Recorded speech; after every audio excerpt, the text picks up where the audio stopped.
Okay, welcome folks to the City of Lowell Zoning Board of Appeals. This is a public hearing. Tonight is Monday, December 13th, 2010. Anybody wishing to address the board during the public hearing, please do so only from the podium. And please, before you speak, state your name and address for the record so we don't have to interrupt you. The first item I'm going to take is new business, ZB 2010, number 58, special permit for signs, Ray Nadera, 1148 Bridge Street, to internally illuminate one wall sign and one freestanding sign pursuant to 6.3.2 of the zoning code. Welcome, sir. Good evening, guys. My name is Ray Nadera. I'm at 1148 Bridge Street in Lowell. And what would you like to tell us about your petition, sir? I'm applying for a sign, and the last couple of businesses over there kind of struggled. And the last year, we had three different tenants in that location. It was La Medina and then Pie in the Sky. They only lasted 3 to 6 months. And I believe it's part of the reason it has some kind of poor visibility. It's hard to see driving up to the, on a Bridge Street to Drake it. Mm-hmm. So I would appreciate any help on the sign issue. Okay, well, we've seen your application, and did you talk to somebody at the sign department? Did you talk to Rachel? Yes, Kiska? I did. You've had some communication. She told you that if you want to keep it where large pizza is $5, if that changes to $6, you've got to come back to or to $4 or whatever. You have to come back to the Board of Appeals. I understand that. I've been doing it. I have a location in Lawrence for the last 4 years, and my boxes, I have the $5 printed on it. So part of my business, big chunk of my business is that $5. So this is what's gonna bring. Okay, so you understand that. I understand that, yeah. Okay, and what about the issue regarding that the proposed freestanding sign has to be approved by the city council because there's an overhang over a public sidewalk and there's insurance costs? Did you talk to Rachel about that or anybody? Yeah, we can provide our insurance policy if she needs to. We're gonna ask the landlord to do that. I think he doesn't have a problem with it. Okay, Aaron, is that something that the city council does have to approve? Yes, correct. And any kind of signage that hangs over to the right-of-way requires a city council vote, and also the fact that it hangs over to the right-of-way is what triggers the need for insurance. Okay, it won't have to come back to this board, correct? Correct. You could certainly vote one way. And then he has to go to the Board of Appeals? I mean, to City the Council. city council? Yeah, one way to do that is you could say if you were to approve it with those two conditions, that they seek and receive the city council approval and provide evidence of insurance. That's certainly a possible way to clarify the procedure going forward. Okay. Okay, anybody wishing to speak in favor of this petition? And hearing none, that portion of the public hearing is closed. Anybody here wishing to speak in opposition? In opposition? And hearing no opposition, we'll open it up to the board for consideration. Bill, any comments or questions or concerns? No comments or questions, Mr. Chairman. Gary? No comments or questions, Mr. Chairman. Vesda? I'm all set, sir. Thank you. Corey? No questions, Mr. Chairman. And Rick? All set, Mr. Chairman. Okay, need a motion? Mr. Chairman, I'll make a motion to approve with the following conditions: that the petitioner is to seek and receive city council approval for the signage, and secondly, submit an insurance binder to the city of Lowell as well. Second motion. And roll call, please. Mr. Bailey? Approved with conditions. Mr. Belanger? Approve with conditions. Mr. Gary? Approve with the conditions. Mr. Perrin? Approve with conditions. Mr. Noon? Approve with condition. Is that everyone? Yeah, that's it. Okay, sir, you've been unanimously approved with the conditions. I just need to come up and sign and date these two proposals, and you can give those to Aaron, and you're all set. Okay, great. Okay, thank you very much. Thank you. So I'll take those. Yeah, you can just sign and date those, and just hand those right over to Aaron, and you're all set. The white shirt.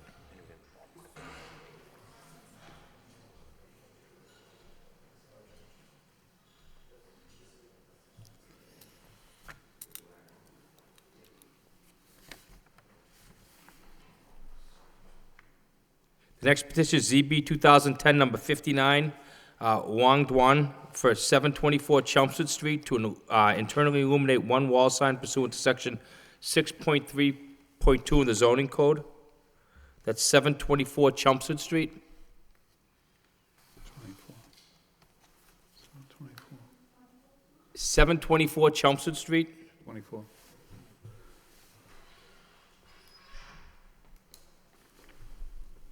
Welcome, ma'am. Do you want to state your name and address for the record? As, my doctor, she couldn't attend today, so I'm attending for her. Okay. Yep, it's, Are you here for the petition on 724 Chelmsford Street? It's for sign. what suite is that? Is it number 3? For, Do we have a Bright picture? Smiles Dental? Yeah, is Bright it right? Smiles. Is this the Yeah, Bright petition you're here Smile for? Dental, yeah. Okay, is there anything, there was an application submitted. Is there anything you'd like to tell us about it? No, she just, want me to tell that she, agree to, Okay, so you're asking us to approve the sign? yeah, she's approved that, yeah. Okay, and because it's consistent with the other sign that's there, is that what you're trying to say? Excuse me? It's consistent with the other sign that's there? That's currently there, it's similar? You're not making it any bigger?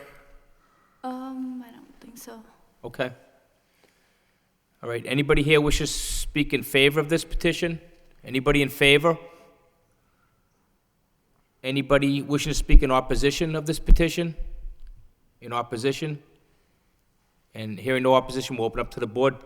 Bill, do you have any questions? I guess the only comment I'd make is, since the owner's not here, that the design planner reviewed this and approved it, so based on her review and recommendation, I'll approve it. Okay. Thank you. And Gary?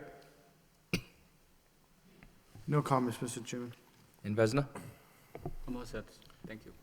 Corey? Yes, through you, Mr. Chairman. I'm in agreement with Mr. Bailey.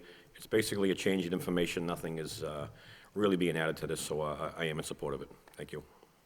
And Rick, anything? No comments, Mr. Chairman. Okay, so I need a motion. I'll make a motion to approve. Second. Roll call. Mr. Bailey? Approved. Approved. Mr. Belanger?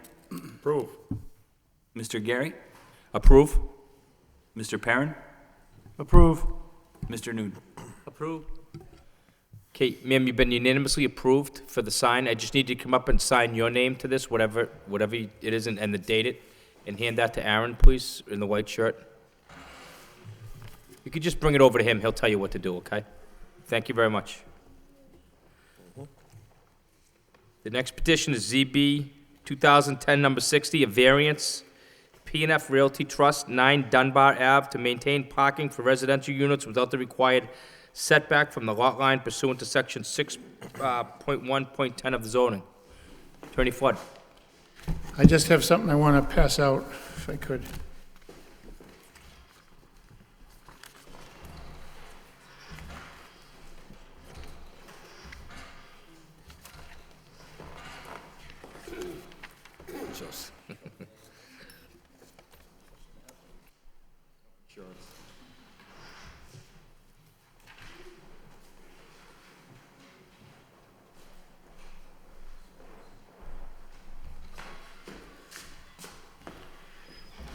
Mr. Chairman, members of the board, for the record, James Flood, 549 Roger Street, Lowell, representing P&F Realty Trust, the owner of the property at 9 Dunbar Ave, and Frank Provencher, the trustees, with me tonight.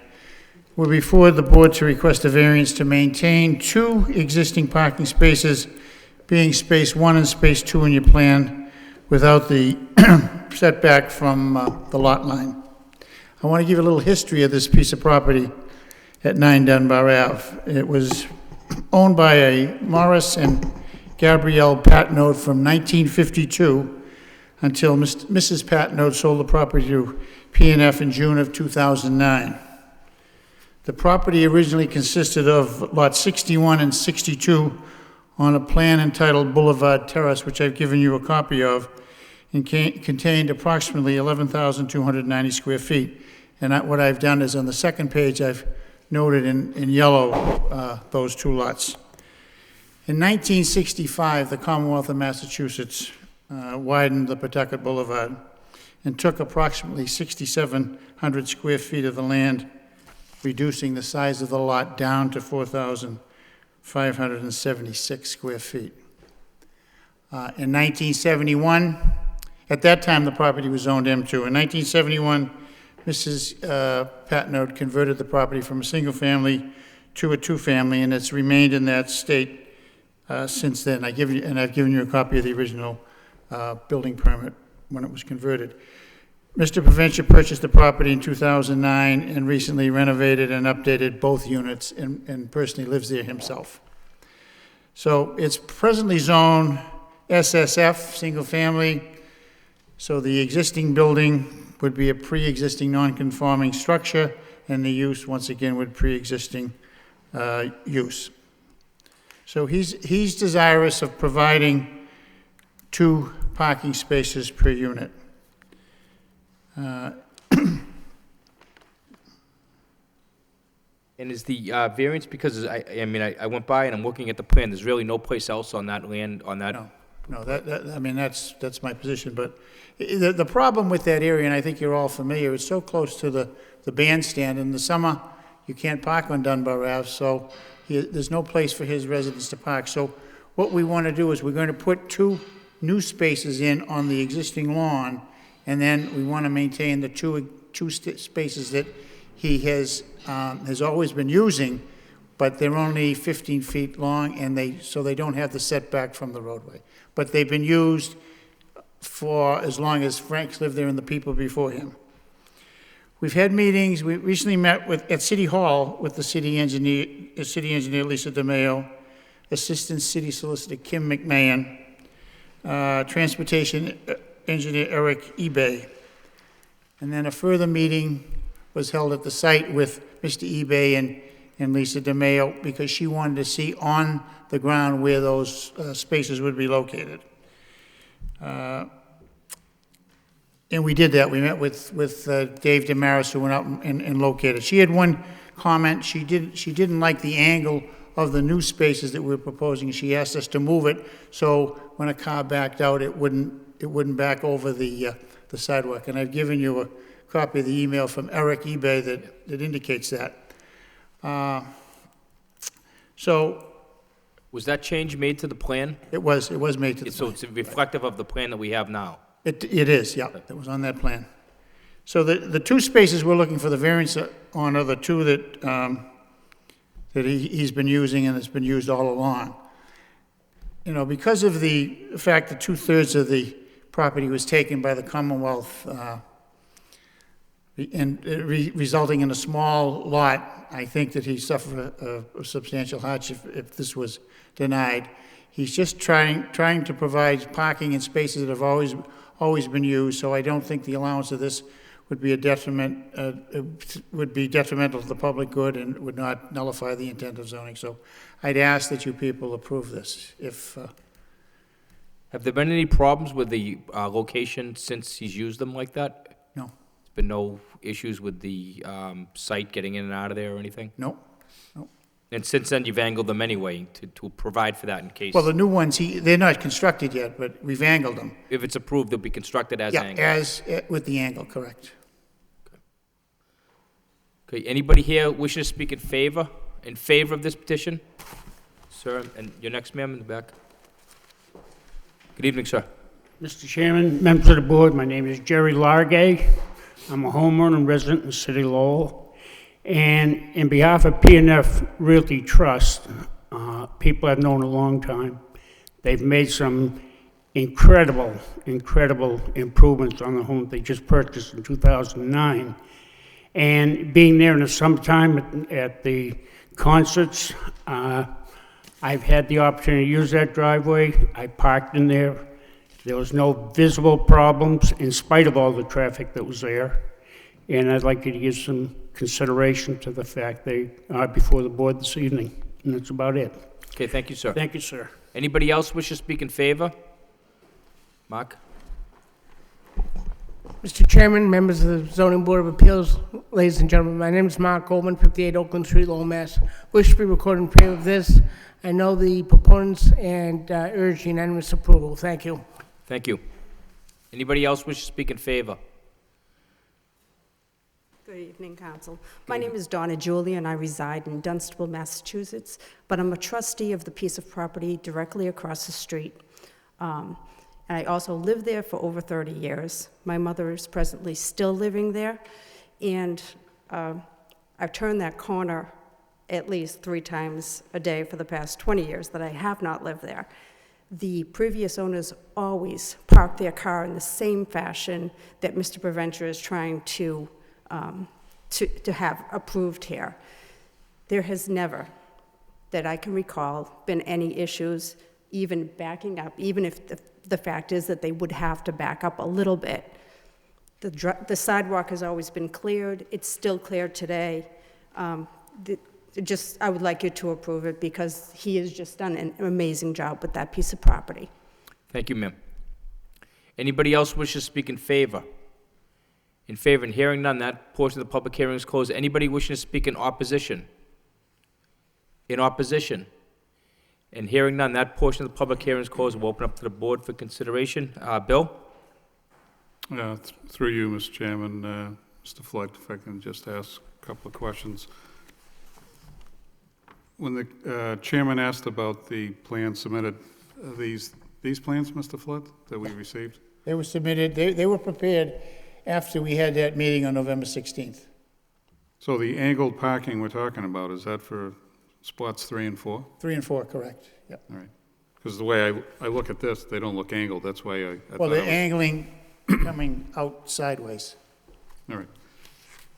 And are those 2 spots presently there right now? Are they finished? The 2 where? Yeah, 3 and 4? 3 and 4, no. No, that Right. will be constructed. I didn't think so, because No. I went by No, there. that would be constructed. Okay. I guess I'll call it spot number 1 here. Is that finished off? Is that parking finished off, number 1? When you say finished off, I mean, it's on the ground, he parks there. No, I He know will- that, but is He'll it pave it. No, it hasn't been paved yet. Okay. Yeah. So you still have some work to finish off with the parking as they're presented? Okay. Correct. Yep. Because I was just trying to follow the timeline over your handout tonight from November 16th with Mr. Mayo, and then we also received on the 29th her other comments, so I was trying to tie the 2 together just to make sure that, you know, we're consistent here, because when she talked about work in the driveway without a permit, I didn't know where that was going or what that, I don't know where that comes from, Okay. Mr. Bailey. There was no work done there whatsoever. okay. And that's why I was trying to follow the timelines here. So with that, Mr. Chairman, I have no other questions. Thank you. Okay. Gary? Through you, Mr. Chairman, just one comment. I did go by the site, and it's very well maintained.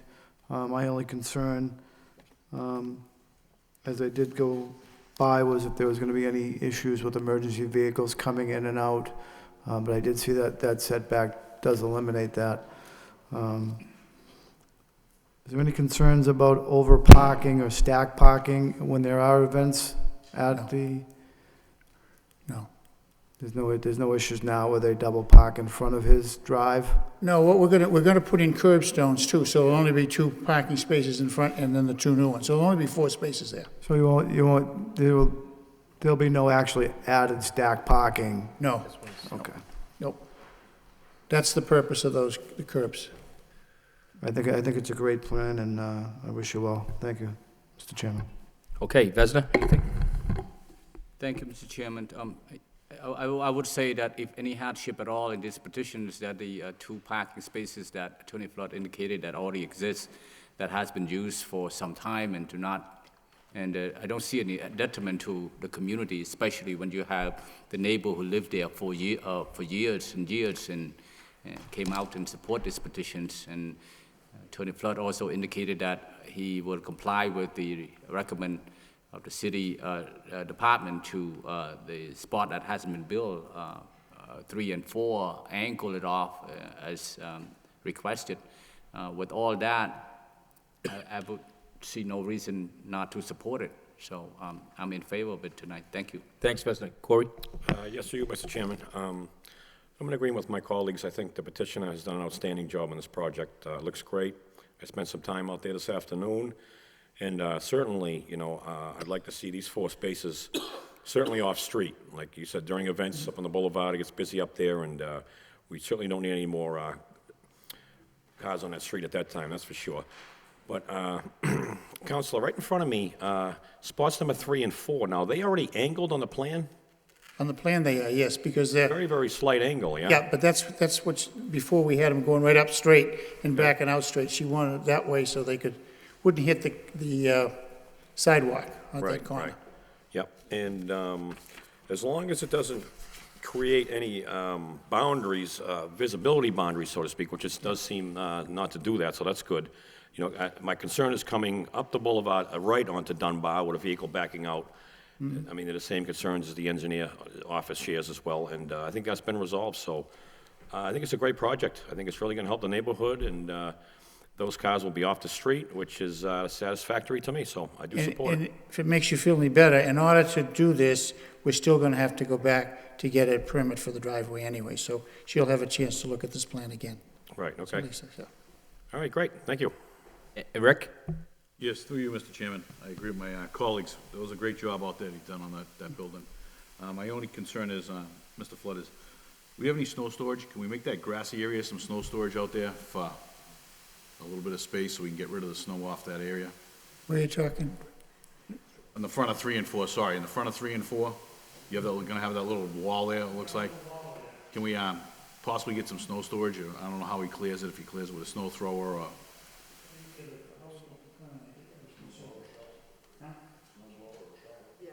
Yeah, I'm just saying, so we don't push it around for the neighbors, that's all.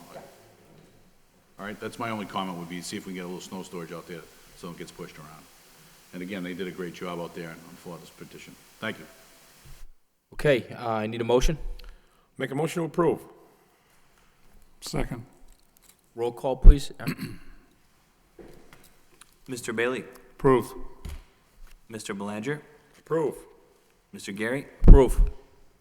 Mr. Perrin? Approve. Mr. Noon? Approve. Okay, it's been unanimously approved. Mr. Flood, I just need you to sign this plan and date it, and you can give that to Aaron. Thank you very much.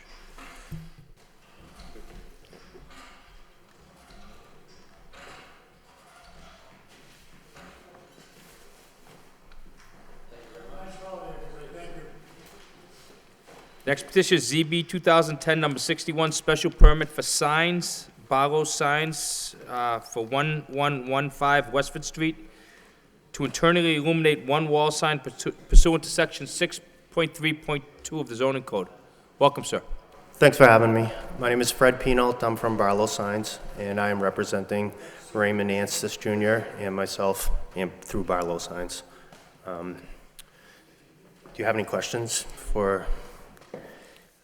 No, I think this application was pretty much laid out. We did see the comments from Rachel Kisker. It seems to have complied with everything on the existing building. I think she did have one concern about agreeing to dim the lights consistent with when Princeton Corporate Center sign is dimmed. To answer that question, we personally built the Princeton Corporate Center sign. I think we built it good 15, 16 years ago, and the technology that was used there was a neon, backlit neon application. Yep. And what we were going to approach with the new sign is a LED lighting source versus the neon, which is a lot more efficient. It's not as bright, believe it or not, and it's a long-term sign that will last for 30 years. And it's very, very in custom of what is on the building now. Eventually, that sign, the lighting source, and the Princeton sign will have to be upgraded as well.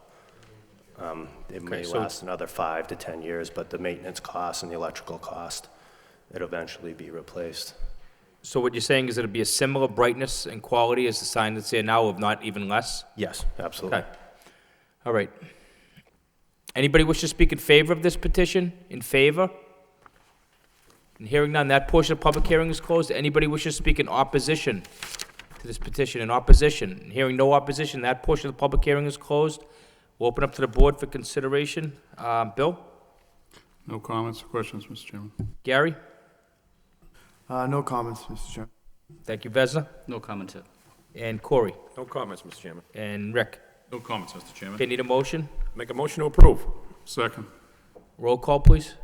Mr. Bailey? Approved. Mr. Belanger? Approve. Mr. Gary? Approve. Mr. Perrin? Approved. Mr. Noon? Approve. Okay, sir, you've been unanimously approved. I just need to come up and sign and date that, and you can hand it to Aaron in the white shirt, please. Thank you very much. Thank you very much, I appreciate it. Okay, the next matter is ZB 2010, number 62, a request for a variance from Edward J. Jennison, 73 Epping Street, to repair an existing driveway and have a curb cut exceeding the maximum length pursuant to 6.1.10 of the zoning code. Mr. Jennison? Sure.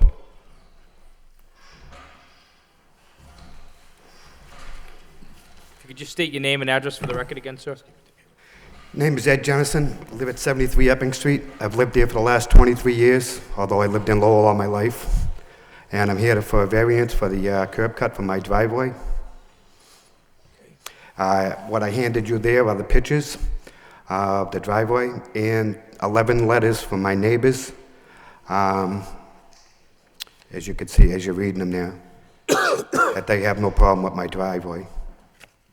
Okay, we do have pictures that are being put into the record, and I do have 11 letters to the board saying that they are not in opposition. One address is 63 Epping Street, 99 Epping Street, 64 Epping Street, 84 Epping Street, 68 Epping Street, 79 Epping Street, 74 Epping Street, and 85 Epping Street, 69 Epping Street, 86, and 116 Epping Street. So that's going to be part of the record. And there are pictures that we'll pass around. So what would you like to tell us, sir? I'm sorry. Well, my driveway has been in disrepair, and due to my health conditions, I was trying to get everything squared away before I retire. And I had some retaining walls on the both sides of the house that were in disrepair. I took those out and replaced them with the stone wall, and took up my driveway. And when I went down to get a permit, they said my driveway was too wide. Okay, did you get a chance to see the comments from the city engineer's office? Actually, no, I spoke to somebody, I believe it was this gentleman here. Does he work in the building department? That's Joe and Aaron, yep. Yeah, Joe. I believe Joe called me a couple of weeks ago during the course of the night, and we had spoke about what we could do to solve this problem. Right. And he had suggested putting some pavers for the driveway. He said the maximum is 24 feet. For the other foot and a half, he said that I could put pavers, and maybe we could work something out. The foot and a half isn't going to cut it with the pavers. It's too slippery. Then he suggested maybe I do the whole driveway in pavers. It's too slippery with pavers. I asked him what the difference between the pavers and the hot top would be. He really didn't have an answer for me. So I said, well, I can't agree with the pavers. Okay, well, there's some comments here. I think that we just need to address a few of them. This is the applicant performed work on his driveway without a permit, at which time the engineer and staff notified him that not to do that. Applicant came in for a permit and went out to do an existing conditions inspection. At that time, it was found that the sidewalk and the curb had already been removed without calling DigSafe and a retaining wall installed. So I guess what they're trying to do is you were supposed to get permits to do that first, so try to figure out how. Well, as far as the retaining wall, I didn't realize I had needed permits for a retaining wall. Yeah. All I was doing was replacing the wood. When I bought the house, the retaining walls were made of railroad ties. Right. And in the center of the railroad ties was rebar. It was rotted. My son slipped on it last year, got 17 bee stings. So I had to get rid of it. And I just figured I wasn't digging, so I didn't have to call DigSafe to put the retaining wall back up. And the driveway itself, the pavement was all cracked. So when I took the other stuff out, I just took the pavement out with it. When I did know I was going to do the driveway, I had the paving company come down and apply for the permit, and he was denied. That's when I had to apply for the variance. Okay, I guess I guess the more important issues are that the engineer felt that the proposed parking was gonna be too close to the property line and too close to the house. Do you have any proposals how you can buffer that? When I originally went for the permits, nothing was ever mentioned about a buffer. The only thing that was mentioned to me was the curb cut. The first time I ever even heard of a buffer was 2 weeks ago when I spoke to him on the phone. You got, I think there's 2 feet between the fence and the edge of the blocks. I mean, I don't know how much of a buffer you want, but there isn't a house on that street Well, that has a buffer. It's not really him, it's just, it's the zone, that's why you're I here. understand, I mean, he's only doing his job, Right. but when I originally went down there, no one's ever mentioned the buffer. I didn't even know what a buffer was until I spoke to him on the phone 2 weeks ago. Right, but I think, just to be fair to everybody, I think the burden is on you to show up, you're here for Exactly. a variance. But, I mean, the railroad ties were only maybe 6 inches closer to the driveway, so I mean, I really didn't, you know, there was no buffer there before.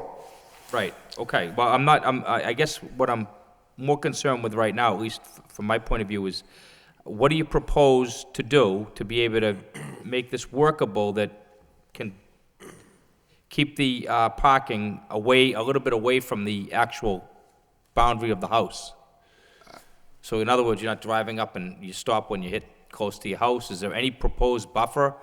Is there any area? I don't quite understand it. You're talking about my house or the neighbor's house? Well, I'm assuming it's your house. Can I see those pictures again? From what I could see when I went out there, I'm referring to your house. And I think what they're referring to is your house and the other property line, is the way I read it, but... Well, there's a fence there that stops, I mean, the brick wall and a fence between my house and the house next door. Right, so there's no way you can encroach on theirs without hitting the fence first? No. Okay. No, I'd have to go through the brick wall before I actually even got to the fence. And I don't know if you consider that a buffer, that ledge between the house and the driveway, that little ledge. Yeah, I mean, that's a buffer, but it's the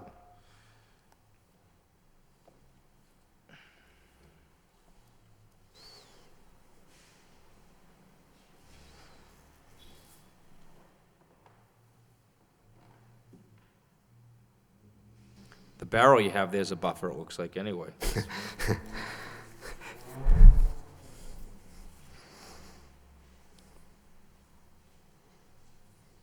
Right, when I look at these pictures with the cars in there, I see that there's, it looks like there's sufficient room in between the cars, and it looks to me like there's the ledge that you have, the wall that you, I guess, built without approval is enough buffer. That wall was built, my house is made of fieldstone, although it doesn't show it there. That's a skim coat of cement on the house. Behind the gutter, there was a crack, probably a ½ inch thick. I really didn't have any water problems up until this past year. So when I took the railroad ties out, I had to move the dirt anyways, so I repaired it. And what's underneath there is the fieldstone is part of the foundation of the house, and it was sticking out into the driveway. So I had built a box and poured the cement over it. There's no way, I mean, that buffer had to stay there because of the rocks protruding from the house as part of the foundation. Okay, so I guess I'm satisfied with the room that you have to park there in the buffer, but what about removing the curbing that the city had recently installed? Well, that's, when I was taking the stuff out, the far end over by my neighbor's house, I had a boulder, as I was coming out with them, well, I wasn't, the guy that was driving the You had a bobcat. what, sir? I didn't hear you. The sections of cement in front of the house. The curbing. The curbing, well, not the curbing, actually, the cement, I cracked the cement, so I ended up taking the cement out, and it was my fault. I ended up cutting the curb to make it, so I had planned on doing that whole, as far as I knew, hindsight, I was supposed to get permission to cut the curb, and I didn't. Okay, and I see that this, excuse me. When I went out there, I noticed that the curb is that type of curb that's kind of sunken. It's not 6 inches or 9 inches off the ground from, what I could see. It varies in, It varies on my driveway, it sinks, Yeah. comes back up, and so I just cut it at the edges to make it even with the driveway, so I wouldn't catch my tires when I came in and out. I've gotten 2 flats from it sticking up in the past. now, Aaron, if you know, if this was approved, would he still need to get a driveway permit? Yes, I would. Yeah, he needs a driveway permit, yes. And what are the criteria they're gonna look at for that, do you know offhand? You know, the driveway permit, the city engineer is typically looking at, the primary element is stormwater impacts, because the driveway permits are, at the very least, keeping or increasing the amount of impervious surface at a site. So they're looking at stormwater, they're also looking at the zoning code elements. So the curb width, the curb width is an issue.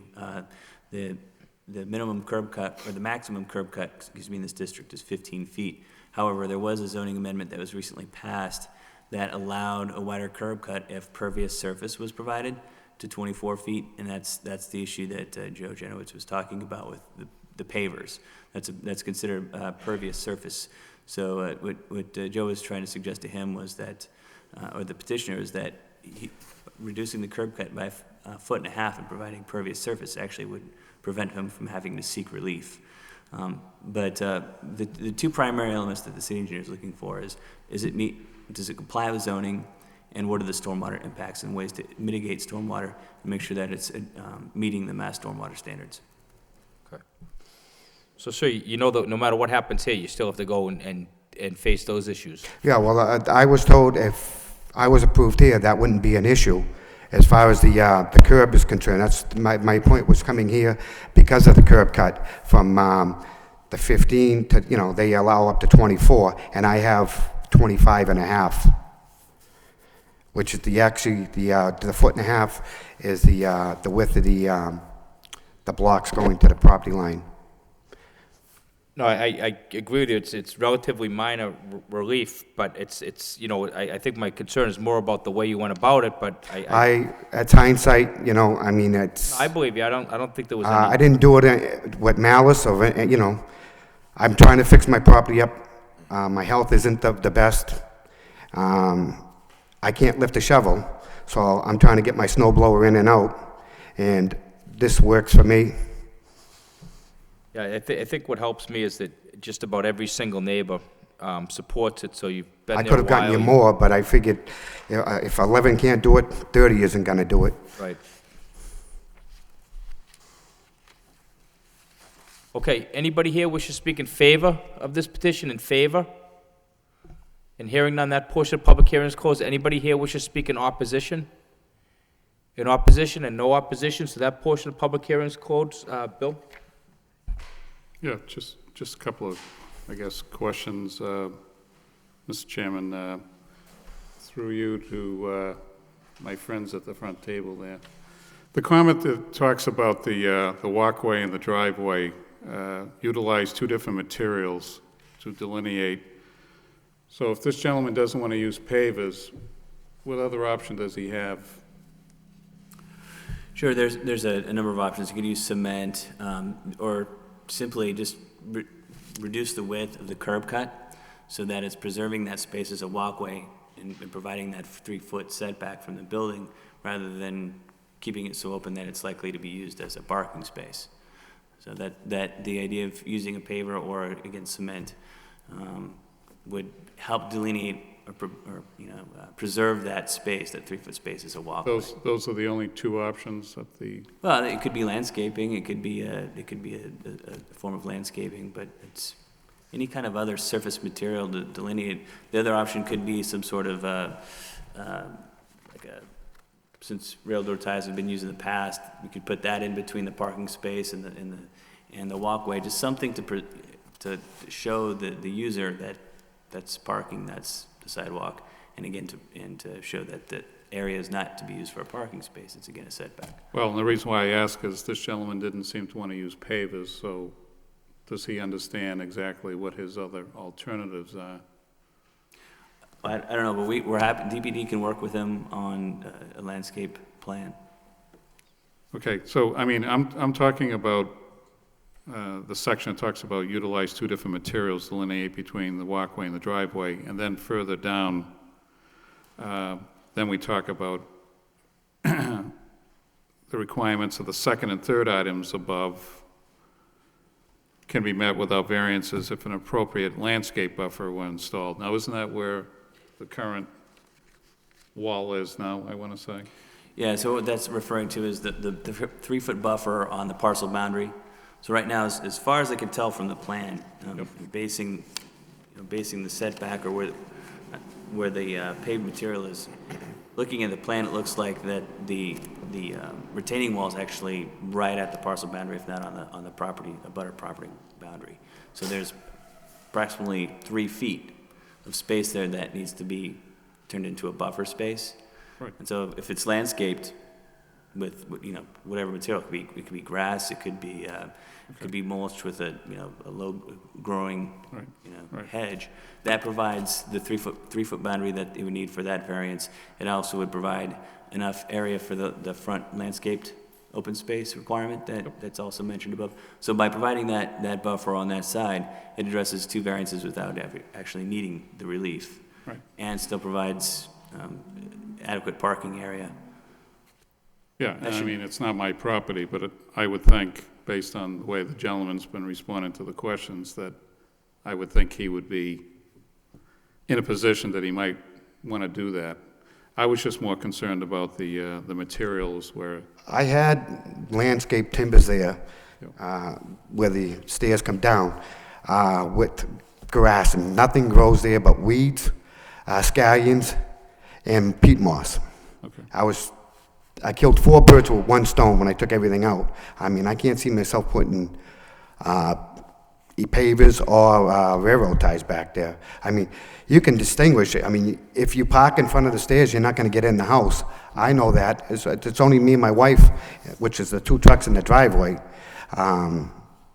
Nobody else parks there. Yep. Let me just move quickly to something else. In your application, sir, you mentioned about there will be 3 less cars on a congested street. Mine, my wife's, and my mother-in-law. I have my mother-in-law. She's 73. She lives with me also. Yep. On the big picture there, I have my truck out in the front. Yep. Okay. The neighbor across the street, when she plows her snow, she plows it out. She doesn't want it in her yard because it turns her yard brown. And she takes the snow from her driveway and her front sidewalk and puts it near the telephone pole. And once it gets too far out in the street, she calls the city and tells the city that the plows left it there. Now, if you put 2 or 3 feet of snow near that telephone pole with my truck there, there's no passage. No, I mean, your point about taking cars off the street, I think is a plus for the neighborhood. Epping Street is a tough street. Not a minus, so... And during the winter, the plows don't like to come up the street with the snow, so they go down the street. I end up getting 95% of the snow because the one plow will start on the other side of the street and he'll piggyback and all the stuff comes over on our side of the street. Now, when I'm out there with the snow blower, you wouldn't even know it snowed. I get all the snow from my house and the 2 neighbors from us because there's no way of otherwise for people getting by. Yep. That's why I made my driveway wider so I can get the 2 trucks in there. Yep.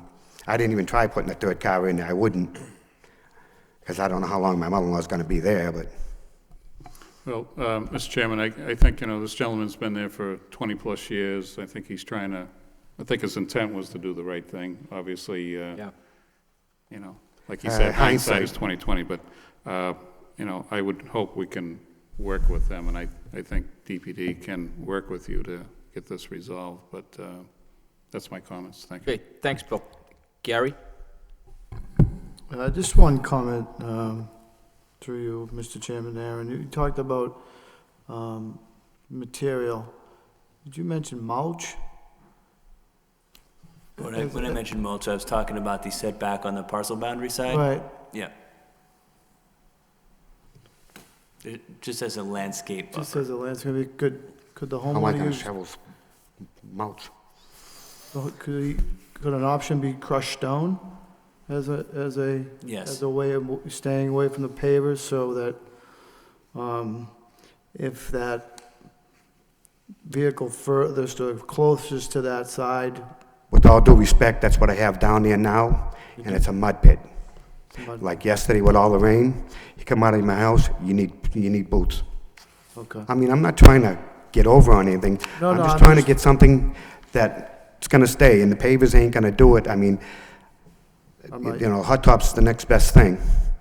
My only point is to try to reach the You know, requirements. I mean, I understand, it's, I- you know, you gotta look at it, excuse me for a sec, you gotta look at it from my point of view. I can't pick up a shovel, I can't shovel it. If a snow blower will move it, you know, that's, and if I put bark mounts there, the snow blower's gonna take it. just as a point of clarification, I'm not in disagreement, and being a resident of the city as you have been for 20-some odd 52 years. 52 years. I have been by the property. I'm very familiar with the neighborhood. I played baseball up in that back lot up there as a youngster, and do remember how congested it could be. You know, I did read your application in reference to your health and wouldn't want to put any extra burden on that. The only thing that popped into my mind when I heard the possibility of mulch, and then the only concern I had with that is if now you're using a snowball, you're pitching that away too. So I was just trying to come to another alternative. I do notice that when I do look at this large picture of the city of the street, it does look as though the street is and I did go by there, and the street is in disrepair as well. Oh, real bad. So it might as well be part of the drainage issue coming across, so that may come into play in your next phase of the application. I can tell you a funny story. That sewer that you could see in the middle there, I had just got done snow plowing my driveway, going across the street to snow plow my neighbor across the street who's elderly. Just walking along, the plow had hit it earlier. As I'm walking, the cover was off. I went in the sewer, and the snowblower kept on going. The only thing that saved me from falling was the cover. I had to wait for a neighbor to come get me out of it. It certainly seems as though you've had your health challenges trying to remove snow in that area, and it's a well-maintained property. It's a nice neighborhood. I think most of the people that have been over in that area have been there for dozens and dozens of years, and as the chairman has stated, with the support of the neighbors, as long as we can maintain the criteria of what is recommended, I will support it. Thank you, Mr. Chairman. Okay, and Vesna? Thank you, Mr. Chairman. Just comments, giving the number of support from his neighbors and friends in the neighborhood. I have nothing to say, but prepared to support this petition tonight. Okay, and Corey? Yes, through you, Mr. Chairman. I was out there today, and My neighbor told me. and it looks great. Your improvements do look great, and I understand what you're trying to accomplish. You're trying to get the few vehicles off the street, which I'm certainly in favor of, and I'm certainly in support of what you're trying to accomplish. But now, isn't the curb cut already taken place? The curb cut has been, that was done 3 or 4 months ago when I got everything prepared because I can't afford to have everybody come up and do it. I did what I could do, then I called the paving company to come up, and that's when he told me that I was in trouble. Okay, but there'll be no further curb cut, correct? What you see there is done. Everything else was going to be hot top from the back up to the street. Okay, well, we'll call this an innocent mistake, but Mr. I Johnson... do apologize. I mean, it was... All right, well, any further enhancements, so to speak, you'll be sure to contact Oh, the city, I have no correct? problem with that. I mean, I just did my roof. I had no problems. I knew I needed the permit. I got that. Okay, now, Mr. Chairman, when he seeks a driveway permit, will that address the stormwater issue as well, or do we need to make that a condition? No, I think they'll address that, right? In the driveway permit application, they will review the stormwater, but it's something, as with the other project earlier, the board can add a condition of approval. Okay, so we could do that, that as a condition, and then it would just be part of what they would look at. Okay, so we can make that a condition, okay? So you just address the stormwater issue. Okay, no further comments, Mr. Chairman, thank you. Right, and Rick? Through you, Mr. Chairman, I have a question for Aaron. Aaron, he's seeking one variance. The other three you're saying he has to seek before the board votes on it, before we send him back to the building department, and they tell him he can't put this in because he needs the other three variances. Is this gonna happen, or is it just gonna keep him going around in the giant circle until he gets them all done? Well, the board tonight can actually, if you so wish, to approve all of the variances. Since they're the same level of a variance that was already advertised, there isn't a need to re-advertise. So when the submission was given for this, or application for the variance originally requested was given, in reviewing that application, we discovered and notified the applicant that these other variances would need to be sought based on the plan that was submitted to us. So the board can approve those if so wished. So he's going for 4 variances, Correct. correct, 4 variances? Now, Yes. the other question I have, Aaron, is, with the retaining wall being on the, encroaching on the neighbor's lot, is the zoning officer gonna allow him to continue with this, or is he gonna have to fix that, or Well, zoning violation? well, that's more of a, I think that's more of a property issue. It's a civil issue. I mean, that's the setback, that the zoning issue that is being dealt with is the setback from a parking space. Yes, well, that's why I asked on the concrete, on the block wall, obviously it's in its neighbor's yard now. It looks like it. No. Just based on the plan, it looks like. Yeah, well, they surveyed it, hopefully they surveyed it with an instrument, not a tape. Those are the only comments, Mr. Chairman, that way we could make sure we take care of this gentleman's problems all in one shot, so he doesn't keep coming back. Okay, so there's 4 pending variances? Okay, so we could vote all 4 at once? Yes, you could just, in the motion, list out the variances that would need to be approved, and then vote for them once to go through each one, see. I just read off the sections, Mr. Chairman, 6.1.10, 6.1.10 Yep. again. They're all on the back of the letter.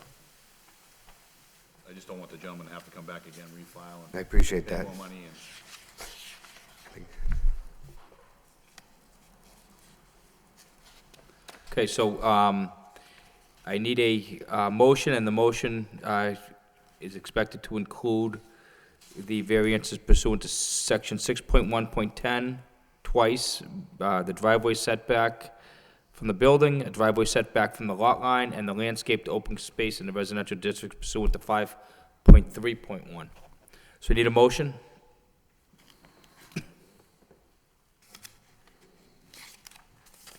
Can do a mo- I make a motion, Mr. Chairman, to approve all 4 variances. Variance from section 25.5 for the curb cut, allowing for a 25-foot curb cut instead of a 24-foot curb cut. Minimum driveway setback from the building, section 6.1.0. Minimum driveway setback from the lot line, section 6.1.0. And for landscape open space in a residential district, section 5.3.1, number 1. If I can make one point of clarification on the curb cut variance, the maximum curb cut in that district is 15 feet, 15, sorry. not 24. It's only 24 of pervious materials used for the parking space. 15, sorry, Yep. Mr. Chairman, from 15 feet to 25.5 feet. Okay, and... We have a condition as well that the petitioner address the stormwater removal from the driveway. And to have the petitioner allow for stormwater management on the driveway.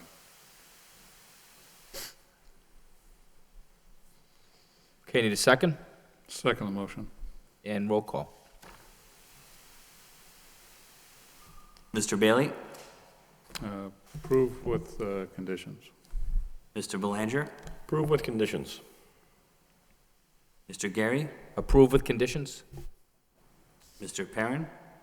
Approve with conditions. Mr. Noon? Approve with condition. And just one point of clarification, if Mr. Bienvenu made the motion and didn't vote, is that anything that we need to correct? I actually think Mr. Bienvenu would need to vote on that, and so we can't have 6 members voting. Right. So we could just reiterate the motion, or we could take a new roll call, and, I would recommend that the motion be made by a sitting board member that so all five can vote, okay. rather than, that would be my recommendation, rather than. Okay, so as the chairman, I don't think I can make the motion, can I? Correct. So, anybody want to make that motion? Okay, we could combine these variances, Mr. Chairman, is that correct? Yeah, I mean, we're basically going to reiterate the motion that Rick made, a motion for the curb cut and for the three variances. The first one, if you just...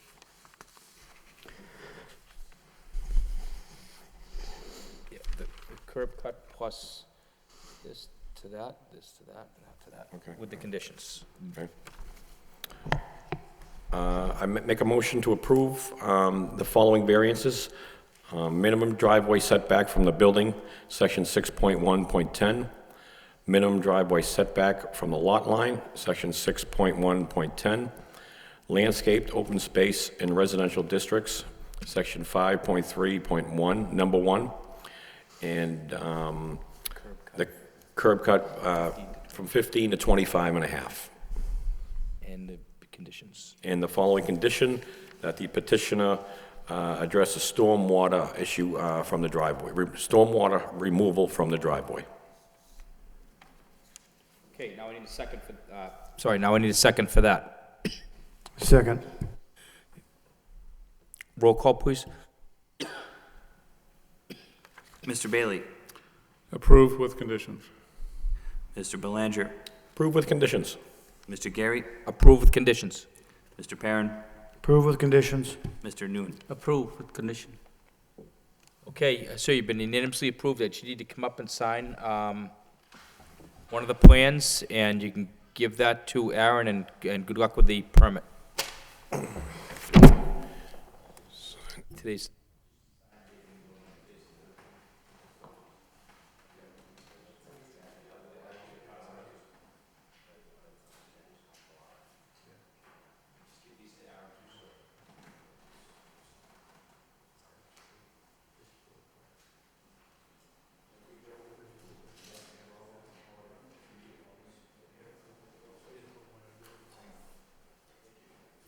Okay, the final petition of the evening is ZB 2010, number 52, request for a variance. This is New Lowell Properties LLC, 451, 457 Lawrence Street, to renovate an existing mixed-use building to increase the total number of dwelling units from 2 to 4 residential while maintaining commercial uses on the ground floor without meeting parking and dimension requirements pursuant to sections 5.1 and 6.1.9 of the zoning code. Mr. Leites. Mr. Chairman, George Theolides, Jr., 133 Market Street, Lowell, and I'm here this evening with Manuel Cavallero. I think most of you people can probably recognize him as the owner of the establishment right down the street from the subject matter of tonight's hearing, called, coincidentally, Cavallero's Restaurant. Just a little pitch for the business this time of year.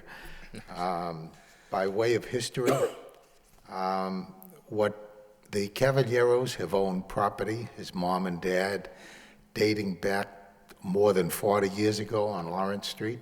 In fact, Manny was born and raised right across the street, or diagonally across the street from this building here.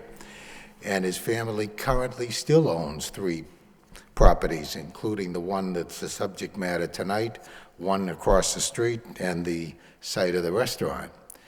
The issue here is that Manny acquired this building in 1996, and at the time, and since that time, at the time it was a 4-family, and since that time, it's been operated that way, it's been taxed that way, property tax-wise, and in every other way. It just so happens that recently there was an event with, I think, a fire department crew or somebody that was in the neighborhood, and there was a determination, oh no, I'm sorry, now that I recall, it was a question of a permit for some work being done on the first floor, and it was brought to Manny's attention, quite to his surprise, that this is carried on the records of the building department as a two-family and not a four-family.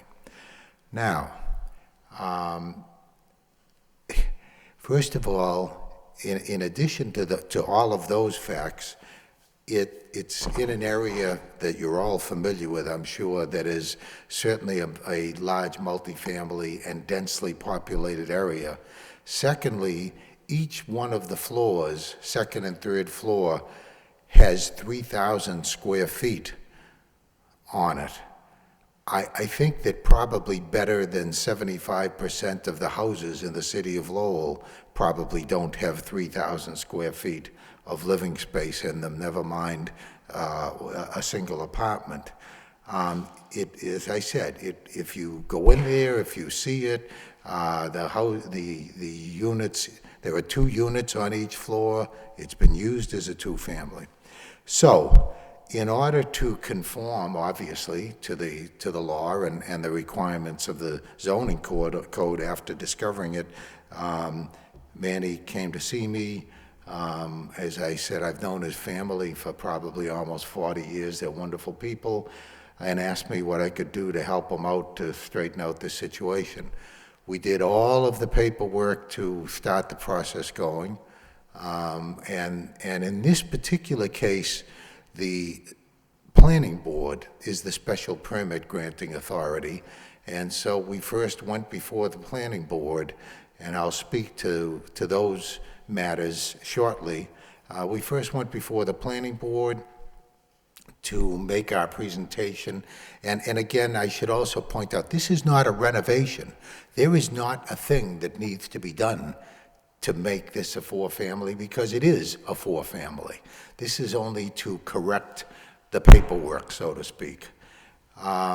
In doing so, we brought the matter before the planning board, and I think you're familiar enough with my method of operation, shall we say, that I usually have a narrative that tells you the story and makes my pitch to you, but Mr. Clausen and Mr. Jenowitz did such a fine job in their memo to you, outlining what in fact has happened here and giving you the history, that there really was no need, I felt, for me to do so.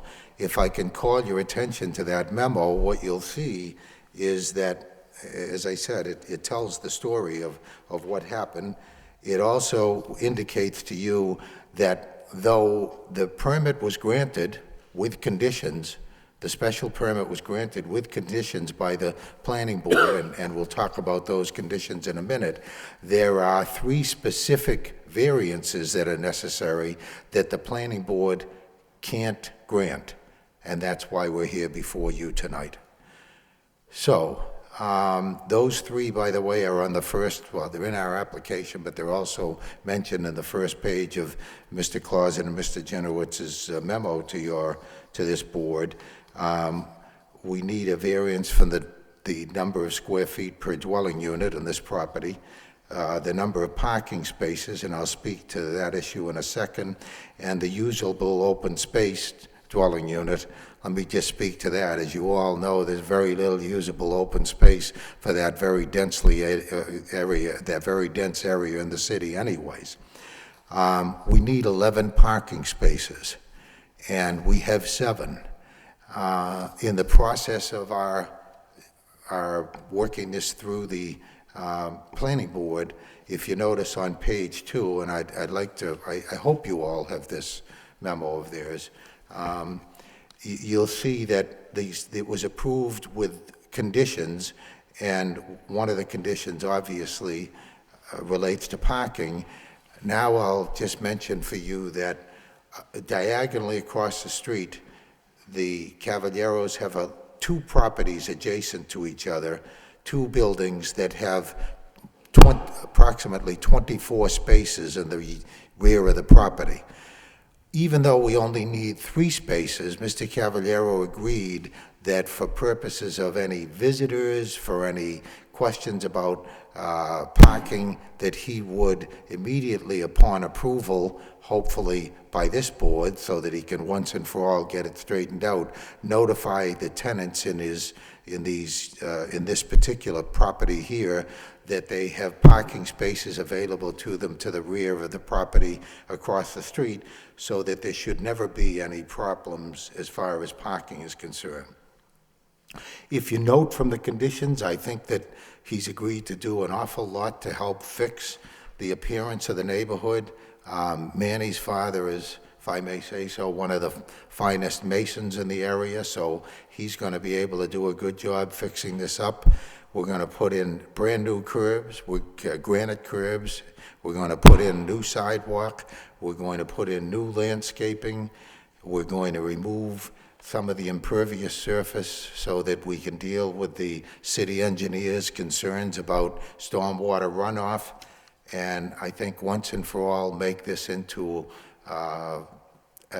just a very nice, usable, workable place that can house 4 families. So Manny and I are here to answer any other questions you have, Mr. Chairman, and that's my presentation for the moment.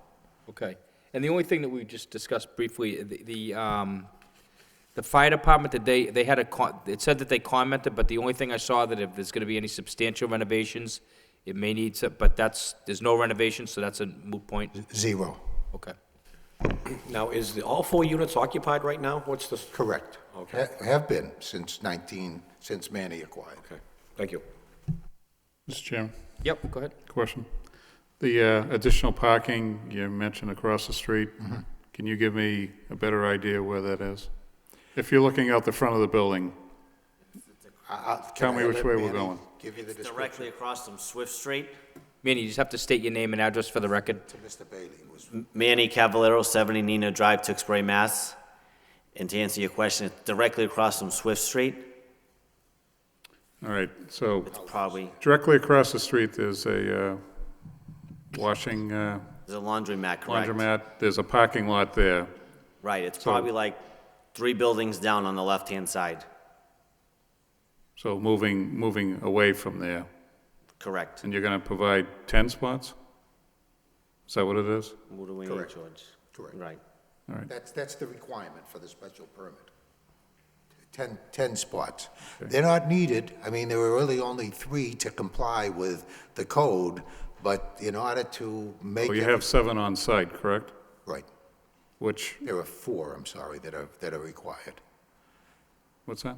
We're 4 short on site, and we're supplying 10 instead of just the 4 necessary. 10 additional. You have 7 on site right now, right?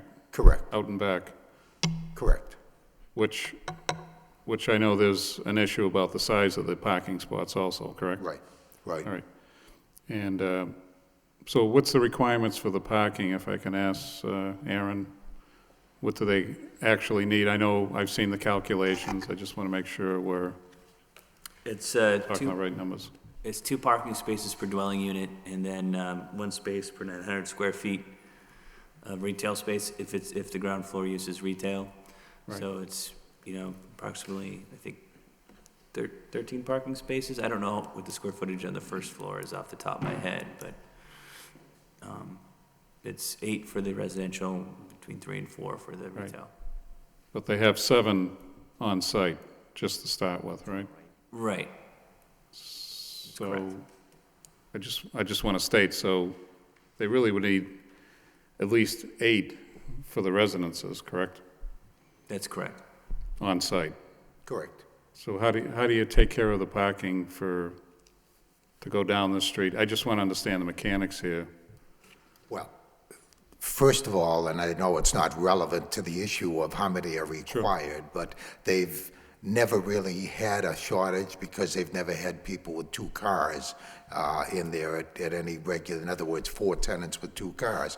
But secondly, as I said, one of the requirements of what we agreed to with the planning board was that the minute this gets approved by them and hopefully by this board, he will notify each and every one of his tenants that they have the right to park at the location 506 or whatever. So will the parking spots be designated at all for the residences? Well, we haven't decided that, but certainly Manny would be willing to do that if appropriate. I mean, I guess I'm asking the question. I wasn't sure what the setup of the plans would be. the planning board never stated that they wanted them designated, but I'm saying that certainly we could easily, he knows from time to time who his tenants are and how many cars there are because he gets the license plate numbers when he brings in a tenant. And so I think that the probably proper way to do that, Mr. Bailey, would be that if he has 4 tenants that have more than 8 cars, then he'll have to designate to that party, last in basis, that 8th car will have to be across the street. And I guess it'll be a condition of their tenancy. Right. We don't mind making that a condition here. Yep. So Aaron, the existing parking on the existing site, that needs to be restriped, I saw that. So are we going to make those spaces per the requirements of the correct Right. size and width? And that'll also include the existing dumpster that's there also that asks for screening to be applied also, correct? Correct, yes. Okay. And I'm assuming the dumpster is going to stay in its same position. That must give ease of access for the truck For to the come in. trucks, right. Yep. Okay, so total parking would be 7, I guess, 7 on site that meets all the requirements, and then another 10 that's off-site. Correct. Okay. And it's one space, so of those 7, one space is for the business, it's current business that's downstairs? Is that how? Well, again, the planning board never dictated a process or of implementation that a certain space had to be for a resident or for the commercial space, just that there's off space provided in case that it's needed. So is there currently one business? I saw one business on the ground floor there. There is in the front now, but Yes. we more or less agreed that we'll probably, because of the engineer's desire to get some grass and some drainage in there, we'll probably take that hot top up and take that space out. It's a neighborhood convenience store, and no one's ever really had any problem with parking there from the business side. What's the legality of parking on Lawrence Street on that site anyways? Can you park legally on the street there? On the street? Lawrence? Yeah, yes. So there is, potentially a couple of spots in front. Yeah. If there was somebody with a car that was Correct. at the commercial facility. Yep. Correct. Okay. Thank you, Mr. Elias. Thank That's all I you. have, Mr. Chairman. Thank you. Okay, Bill. Gary? Through you, Mr. Chairman. Mr. Elias, you mentioned he does track license plates and cars. Presently, how many residents presently have vehicles parking? Probably about 9 cars in total, 8 or 9. From the tenants? Full building up, the apartments. He says he has 8 or 9 right now, Mr. Perrin, so I guess he is over the 7 number. I don't know where they're parking, but But apparently. that may include a car or 2 that may be at the business during Right. that time when he may have seen that. I think what was happening, quite honestly, is I'm sure you've probably been up to the site there. Very familiar with it. There's a pretty big driveway in that still allows somebody to park adjacent to the fence and the traffic to move in and out. It doesn't meet our requirements for proper parking, but I think up to this point, that's how it's been. So Mr. Bailey's question is obviously a valid question. If there are, in fact, more than 7 cars now, then we're going to have to designate them as we promised we would to the planning board for across the street.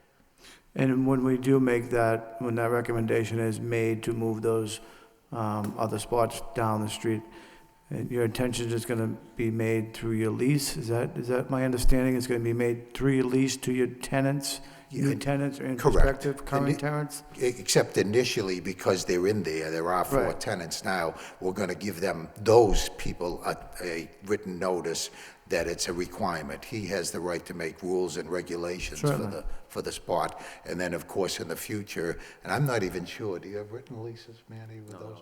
They're all tenants at tenant will, will. but it'll be part of the rules and regulations that he gives out to them, Mr. Perrin. So as a new tenant comes in, they're going to be fully aware that their ability and Correct. requirement to park down the street will be, Correct, and we and his tenant, agree is, that be in his can be a contract, tenant well. condition of this board as well. That's all I have. Thank you, Mr. Chairman. Okay, before we go to, let me just take care of a formality. Anybody here wishing to speak in favor of this petition, in favor? Mr. Chairman, members of the Zoning Board of Appeals, my name is Mark Goldman, Oakland Street, Lowell, Mass. Wish to be recorded in favor of this. It's a great project, and I was at the planning board meeting, and I spoke in favor of it at that time. Thank you. Thanks, Mark. Anybody else wish to speak in favor? In favor? And hearing none, that portion of the public hearing is closed. Anybody wishing to speak in opposition? Anybody in opposition? And hearing none, that portion of the public hearing is closed, and we'll continue with the debate of the board. Vesna? Thank you, Mr. Chairman. Attorney Elias, the unit that was originally granted for two unit up there, right? Correct. And when it was built or rehab, was it built as a four-family? And when was that? We don't, that was 1988 before Manny bought it, and I only know what the records are now disclosing. So apparently, the people, when it was built, went before the zoning board and got an approval for two-family plus a business. And then somehow, and you know, you folks have been around long enough, and sometimes these things just evolve. It was not Manny who did that. He bought it as four families. So as far as the petitioner knew, it has always been a four-family and pay taxes four-family. Correct. If I included that, I'm glad you mentioned that. I included that in my package to the board tonight. If you can see that, this property is being taxed and assessed at, I think it's over $400,000, if I'm not mistaken. Right. And certainly, if that's what it costs for a two-family these days, it's hard for me to believe. Right. The required parking for this proposal, the 4-unit, and the business downstairs is 10 parking space, and you have now in the properties is 7, and you propose to have 4 off-street parking on 504 Lawrence Street, right? Correct. Is there any contract or been drawn between, in terms of the lease of the off-street parking, the off-property parking?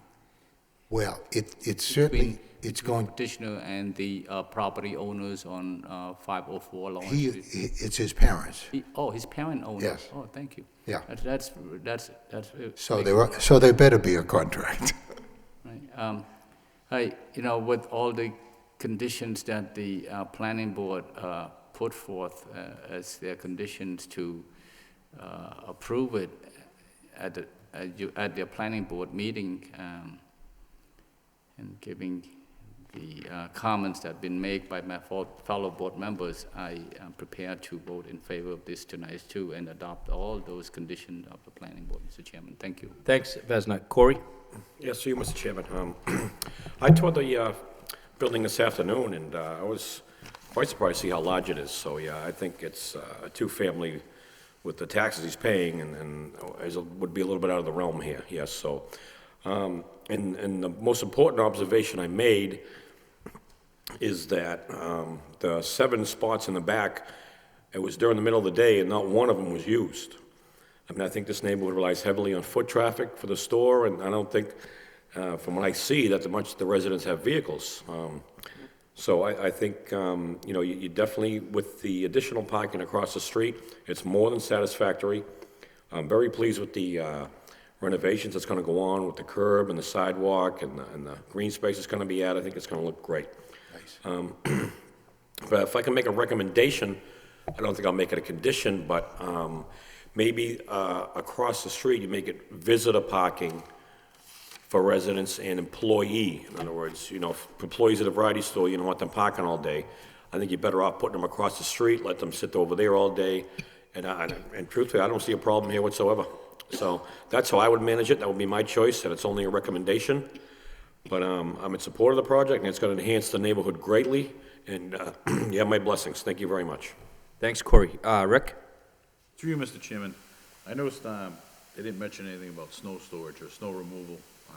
how do we contend with that during the wintertime, Mr. Lighty's out back? I asked Manny that question, and he tells me that whenever there's a problem, he removes it from the site, and that's agreeable to us.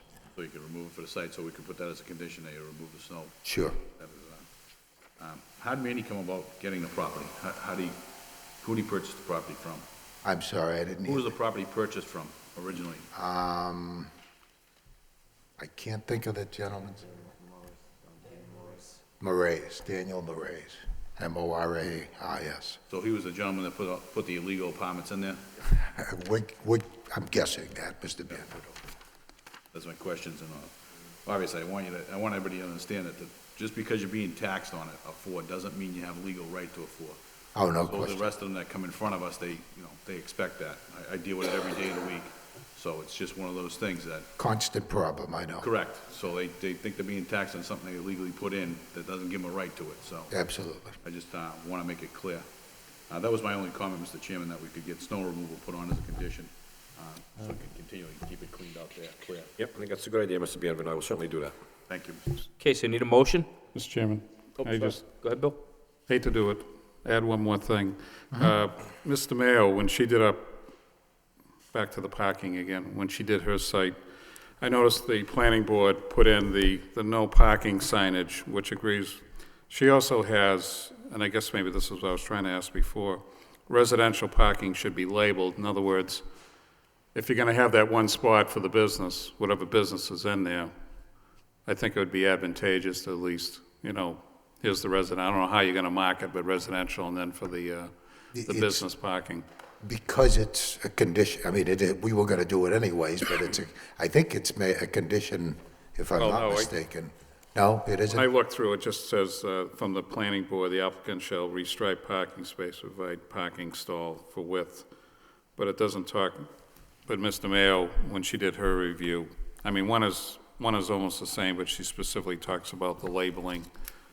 We're So certainly that's- willing to do that, number one, and number two, the planning board did put kind of a catch-all that we would meet the requirements of the engineer in the process too. And I just want to speak a second of what Mr. Belanger said. In actuality, the planning board made the same request and suggestion about across the street parking and that we take care of that. And it was not made a condition, but Manny's fully aware of that. I think that'd be best, yes. Okay, that'd be great. Okay, so incorporate Bill's concern as a condition, Bill? Yes. Okay. Marking the sign for spaces for tenants, yes. Yep. Okay.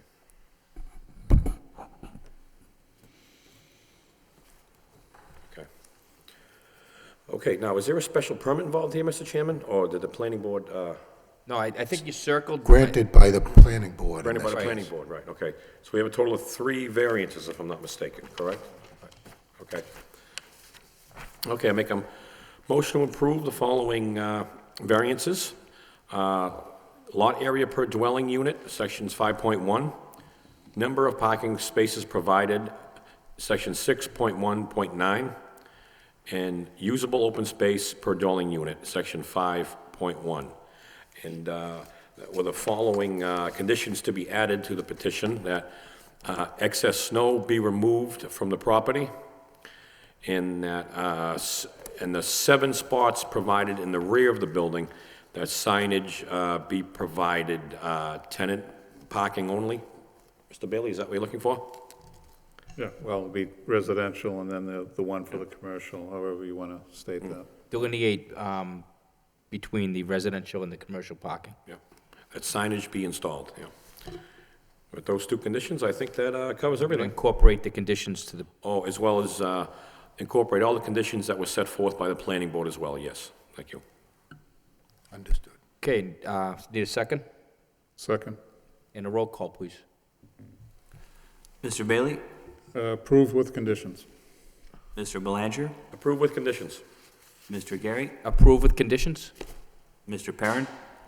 Approve with conditions. Mr. Nguyen? Approve with condition. Okay, so you've been unanimously approved with all of the votes with the conditions. I just need Attorney Alides to come up and date that and sign it, please.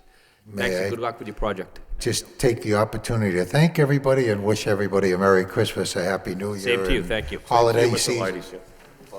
for TV land. Thank you, Mr. Hey, we have some minutes, I believe. Yes, we do, Mr. Chairman. I'll make a motion to approve the following minutes from the following dates: July 26, 2010, August the 9th, 2010, August the 23rd, 2010, September the 13th, 2010, and September the 27th, 2010. Are there any objections to approving these minutes? All in favor of approval? Aye. Say aye. Any opposed? None? The minutes are approved for all mentioned by the clerk, so any other business? No, there's not, Mr. Chairman. That being said, I'll make a motion to adjourn. Second, it's a... All in favor, say aye. Aye. Meeting adjourned.